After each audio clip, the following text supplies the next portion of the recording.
Boa noite, pessoal, tudo bem? Vamos iniciar aqui a aula 10 do dia 14 de 4 de 2020, hoje, né? Terça-feira, penúltima aula aqui da nossa disciplina. Amanhã será a nosso último encontro, né, dessa disciplina. Eu espero que tenha sido uma boa experiência para os senhores. Eu espero que vocês tenham aprendido a, pelo menos a parte básica, acredito que era o principal objetivo, né? E agora eu estou apresentando aqui a parte da linguagem C, né? Mas vale ressaltar que o mais importante foi dado, que foi a parte de lógica de programação. Como eu falei para os senhores, né, lá no início do curso, a base era, era a lógica de programação. Ela é a base de tudo.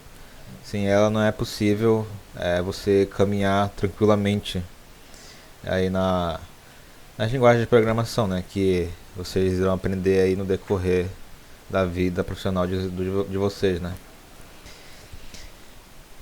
Bom, vamos lá começar. Continuar no caso, né? Ontem postei 4 vídeos, né? Fiz uma revisão rápida do que foi dado, né? Só para vocês ficarem a par, para não perder o fio da meada. E começamos aí ontem instituto de controle de fluxo, né? Comecei aí com o if, else, que em visual que é o C, é o se então, né? Ou se não. E vamos começar com uma revisão rápida novamente, né? Hoje, a agenda do dia vai ser revisão e continuação da estrutura de controle de fluxo. Bom, ontem nós vimos aí a introdução, linguagem C, né? A revisão. Nessa revisão nós vimos programação estruturada, né? Os paradigmas de programação, os padrões, que são como cada linguagem de programação tem a sua sintaxe, né? Recordamos aqui os tipos de dados, né? E lembrando que temos lá o float, o int, o char e outros, né? Que são semelhantes com lá o que vimos na lógica, né? Lembrando que basicamente todos vai ter a sua sintaxe. Vimos aqui o início de funções, né? Na qual vimos aqui as principais funções, que era printf, que é para apresentar os dados aí na tela do computador, e scanf, que coleta os dados do teclado, né? Em ambos os casos nós vimos lá as formatações, né? Tabulação, pular linha, como deve ser representado cada dado, né? Lembrando lá da porcentagem D, que é decimal, porcentagem S é string, porcentagem F, que é o float, e assim vai, dependendo do que o problema vai querer, ou a solução vai ser necessário fazer alguma coisa. Aqui nós vimos no scanf que é necessário que agora nós apontemos mais detalhadamente, né, o local que será escrito na memória, né? E esse endereço ele é indicado pelo e-comercial, né? Esse aqui. E-comercial, e coloca o nome da variável aqui para poder indicar o local da memória do computador que deve ser armazenado o valor da variável que estamos utilizando. Bom, ontem vimos aí estruturas de controle de fluxo, como eu falei antes, né? O if else, que no caso aqui é composto, no caso, né? Lembrando que aqui no if nós temos duas situações, né? Se condição 1, se não condição 2. Então, basicamente isso, tem duas condições, só tem dois estados conhecidos, né? Agora aqui nesse outro, né, nós temos mapeado outras situações, e aí nós colocaremos aqui o if else, quantas situações forem necessárias, e vamos programando, né? E vimos aí por último, né, o operador ternário. Falei para vocês aí que quando eu vi, né, eu achei um pouco desnecessário, mas lá na frente, né, bem mais lá na frente a gente vai usar usa isso aí bastante. Portanto, não são coisas footer, né? Tem que ser mostrado agora para poder lá na frente vocês lembrarem e utilizar essas informações. É para sempre ficar revisando, olhando, para que não percam esses conceitos, né? Porque isso vai ser utilizado lá na frente, pode ter certeza. Bom, continuando aqui com a nossa matéria, né? Nós ontem vimos o if else composto, né, e o operador ternário. Eu iria continuar ontem a partir desse ponto, só que aí eu dei uma parada. No caso aqui vamos ver estruturas de controle de fluxo, switch. Esse switch aqui, pessoal, é aquele no Visual G, é o caso. Vou colocar aqui, é o caso 1 ou 2 ou 3 e assim vai. Eu só apresentei uma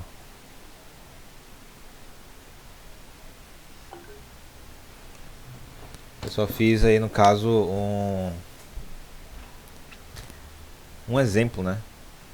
Eu fiz só um exemplo porque no Visual G é um pouco limitado, né? E às vezes é até bem simples, né, de fazer lá, mas o switch case, né, que chamam aqui, ó, switch, como vimos aqui, ó, tem o switch, que é basicamente o switch é chaveamento, né, escolha, caso, e a sintaxe é basicamente essa aqui, pessoal.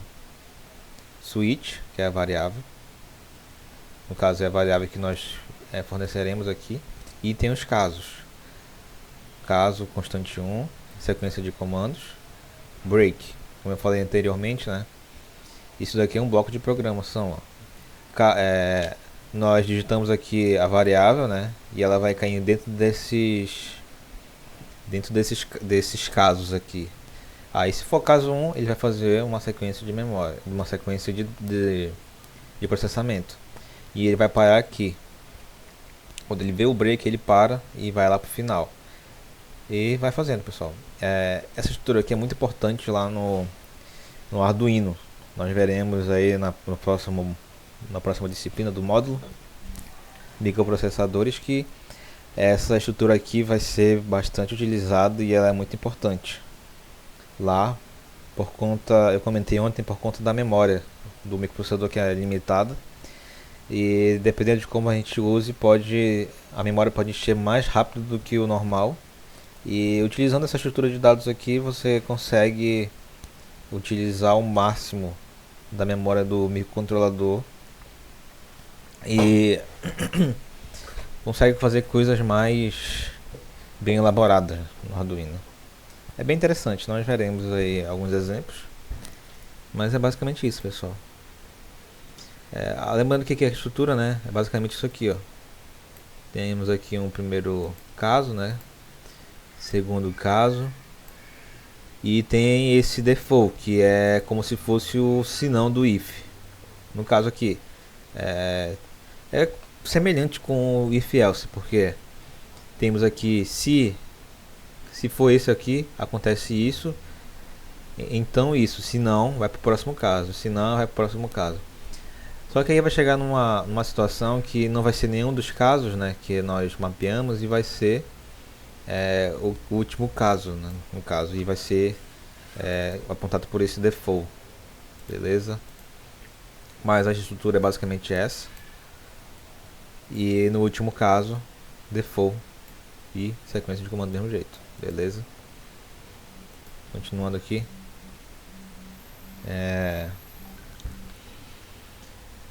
nós vimos lá a sintaxe, né? Vamos verificar aqui a descrição. Uma variável é testada sucessivamente, que é aquela lá no início, né? Vou até destacar aqui, contra uma lista de variáveis inteiras ou de caracteres.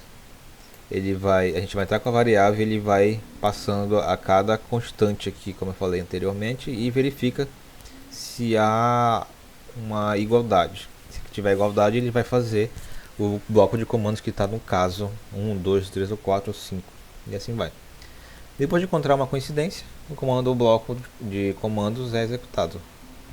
Se nenhuma coincidência for encontrada, o comando default será executado, como eu falei anteriormente, né? O default é opcional. a sequência de comandos é executada até que o comando break seja encontrado. Bom, o break aqui é basicamente para parar os comandos, né? Porque lembrando que aqui nós são indicados aqui por ponto e vírgula o final do comando, né?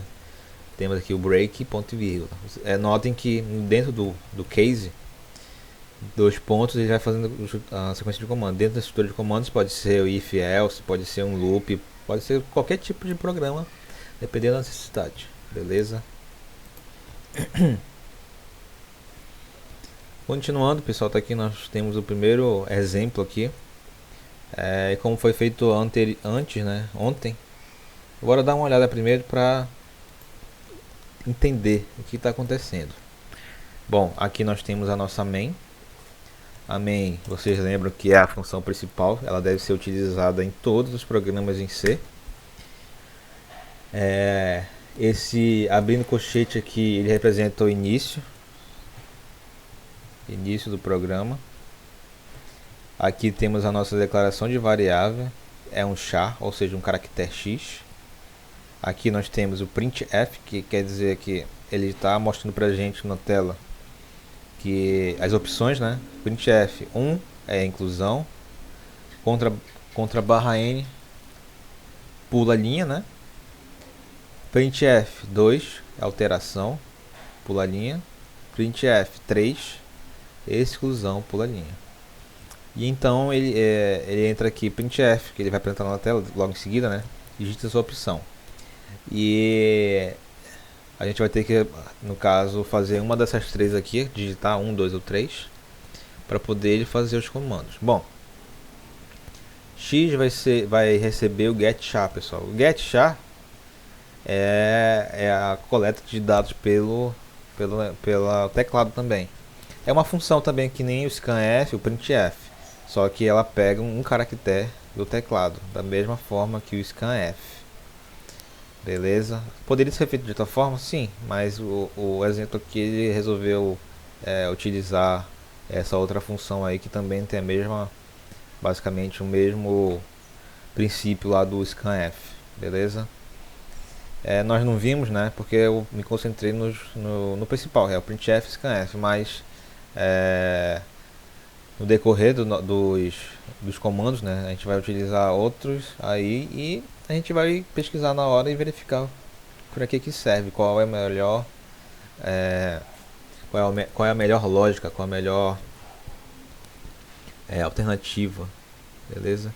Bom, continuando aqui, temos aqui o switch, a estrutura, né, que nós vimos lá, switch, e ele vai até aqui, ó, fechando aspas aqui, ó, aspas não, fechando colchetes, ele é lá da main.